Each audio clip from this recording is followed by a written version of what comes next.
Un bon acteur ou bonne actrice est un calibrage d'émotions, habile et bien ponctué, marquant les esprits. Pour jouer un bon rôle, il faut l'avoir compris et bien intégré en soi. Voici 19 personnages qui ont marqué l'histoire de la littérature. Présenté par mes camarades de groupe A et B. À vos applaudissements. Voici les filles d'Oedipe, Antigone et Ismène. Leur mère s'est suicidée et leur père s'est exilé, deux caractères opposés. Ismène, soumise et faible, essaie de convaincre sa sœur. Antigone, rebelle et indépendante, qui veut enterrer son frère, mais malgré le refus du roi.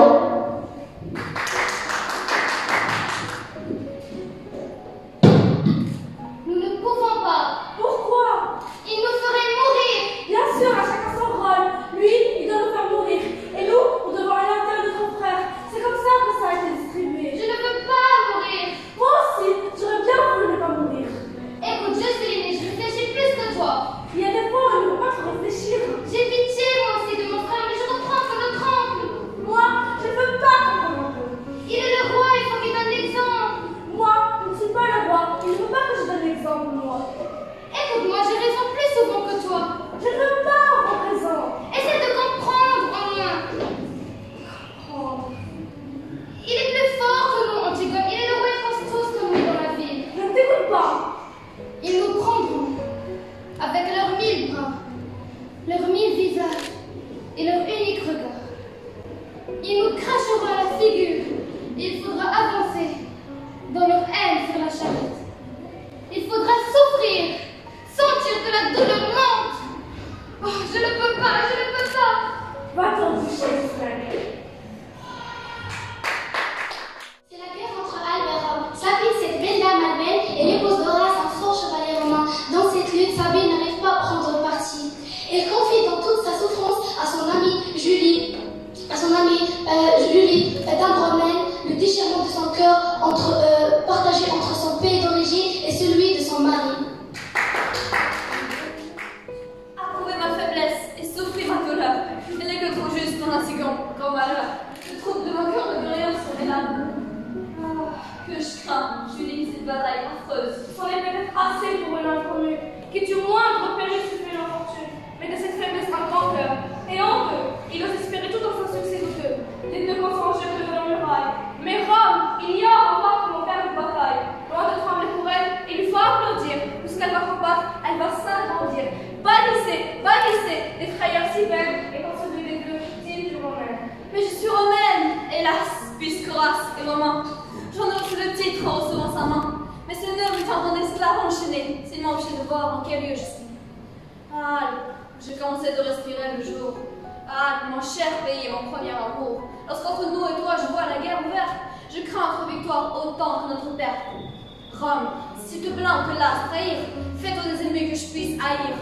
Lorsque je vois de tes murs les armées la nôtre, frappe dans l'une et mon mari dans l'autre, que je forme des vœux, sans impitié. Importune le ciel pour te féliciter, je sais que ton état, encore en sa naissance, ne saurait, sans la guerre, affirmer sa puissance. Mais respecte une ville à qui tu dois Romule. Ingrate, souviens-toi que du sang de ces rois tu tiens ton nom, tes murs et tes premières lois. Albe ton origine, arrête et considère que tu portes le fer dans le sang de ta mère. Après la guerre de Troie, Andromaque épouse Hector, qui fut tué par Achille et retenu comme prisonnière par le roi Pyrrhus, fils d'Achille, et retient également son fils Astynax. La veuve d'Hector vient pleurer son fils et demande l'aide au roi. Savez-vous, madame, un esclave si charmant, me sera-t-il permis? Je me rappelle le jour où aussi sûr que je vois le seul bien qui me restait d'Hector et de toi. J'allais, Seigneur, pleurer un moment avec lui. Je ne l'ai pas encore embrassé aujourd'hui. Ah, madame, les Grecs, si j'en crois à leurs alarmes, n'auront bientôt d'autres sujets de l'art. Mais quelle est cette peur dont leur cœur est frappé? Seigneur, quelques Troyens vous est-il échappé? Le rêve pour Hector n'est pas encore éteint. Il redoute son fils. Digne d'objet de leur crainte. Un enfant malheureux qui ne sait pas que Pyrrhus est son maître et qu'il est fils d'Hector. Tel qu'il est, les Grecs demandent qu'il périsse. Le fils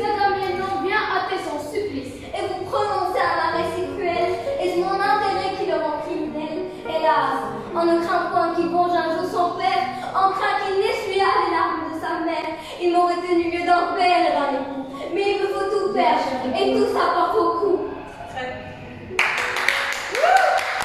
Voici l'histoire d'un pauvre jeune homme accusé du meurtre de sa tante.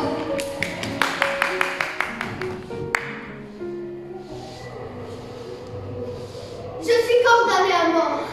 À mon âge, moi, si jeune, si intelligent, si beau. Quand on va mourir, on doit la vérité à Dieu. Je suis condamnée à mort. Pour toujours. J'en appelle à la postérité. On viendra me réveiller pour aller mourir. Et l'on dit que c'est bon de se réveiller de bonheur. Et l'on me conduira à la guillotine. Ah, j'en perdrai la tête. Il paraît que mon crime est monstrueux. J'aurais assassiné ma tante par une nuit de lune. Et après mon crime, je lui aurais coupé l'oreille gauche. Je vous demande un peu, si j'avais assassiné ma tante, ce que je pourrais faire de son oreille gauche. Enfin, celui de vous, monsieur, qui a assassiné sa tante, a-t-il jamais eu l'idée de lui couper l'oreille gauche?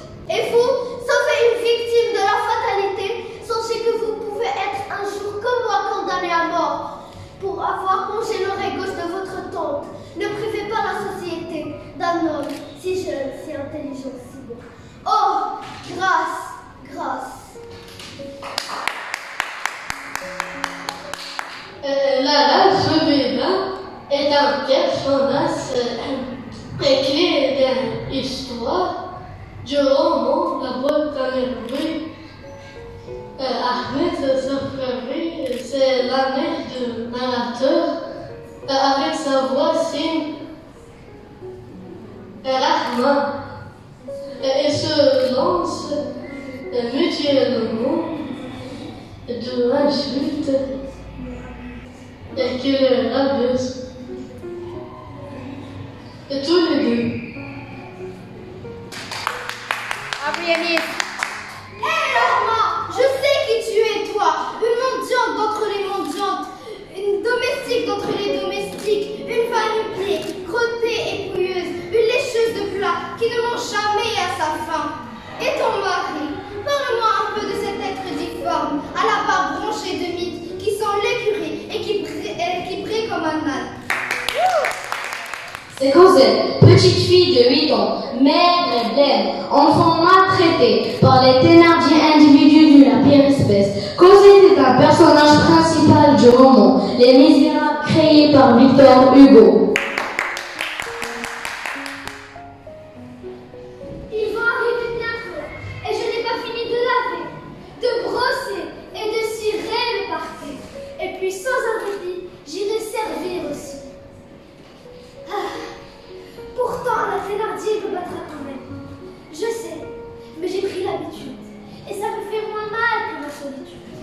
Tous les enfants ont une enfance, une famille et des jouets. C'est tout ou rien, chance ou bien malchance. Je n'ai ni père, ni mère, ni poupée.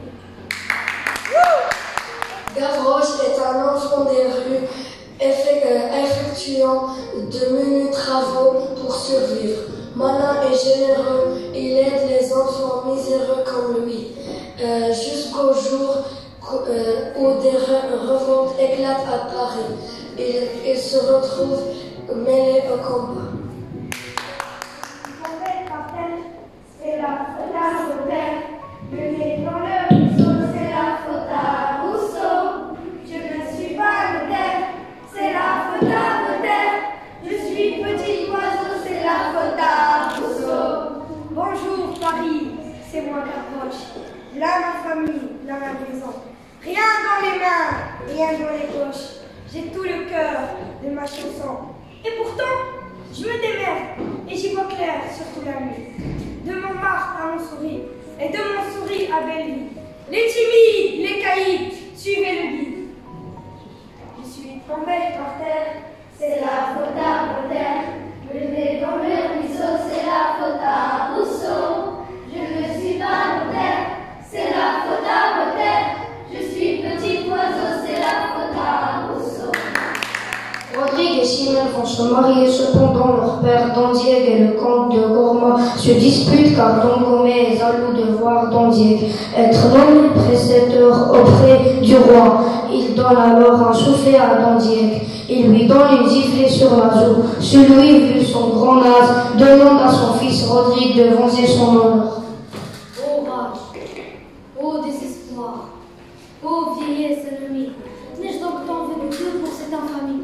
Et ne suis-je blanchi dans les travaux guerriers que pour voir en un jour flétrir tant de lauriers? Mon bras, qu'avec respect, toute l'Espagne admire, mon bras qui tant de fois a sauvé cet empire, tant de fois a fermé le trône de son roi. Ô cruel souvenir de ma gloire passée, œuvre de tant de jours en un jour effacé, nouvelle dignité fatale à mon bonheur, précipice élevé de tant mon honneur.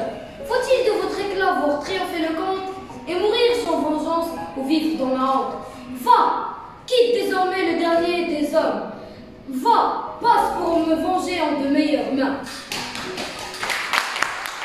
Les trois mousquetaires, Athos, Porthos et Aramis, vont s'opposer au Premier ministre, le cardinal, pour sauver l'honneur de la reine de France, Anne d'Autriche. Un pour tous, hey! Un pour tous et tous pour un. Les mousquetaires, hey! Un pour tous et tous pour un. Garde à vous aussi, vous croisez notre chemin, nous nous battrons. Un pour tous et tous pour un. Un pour tous et tous pour un. Un pour tous et tous pour un. Si vous voulez faire carrière, un coup de pied derrière, devenez donc mousquetaire. C'est vraiment super. Si vous croisez le fer, si vous faites l'affaire, le feront de vous un mousquetaire. C'est vraiment super. Un pour tous, nous sommes des hommes divins. Les mousquetaires, un pour tous et tous pour un. Un pour tous, hey! Un pour tous et tous pour un. Les mousquetaires, hey! Hey, hey! Un pour tous et tous pour un. Un pour tous et tous pour un. Un pour tous et tous pour un. Un pour tous et tous pour un. Miss Marple, personnage fictif dans les romans policiers d'Agatha Christie. Elle a l'œil à tout. Elle adore examiner les gens et les faits. Elle adore examiner les faits et les gestes des gens. Elle réussira toujours de trouver le coupable avant les agents de Scotland Yard. Vous avez dit meurtre? Je n'ai aucun don particulier, aucun sauf peut-être une grande connaissance de la nature humaine. Il me suffit de m'installer sur mon fauteuil et de bien réfléchir. C'est ça mon instrument de travail. Attention, mais il ne faut jamais inviter des gens successibles à mourir chez vous.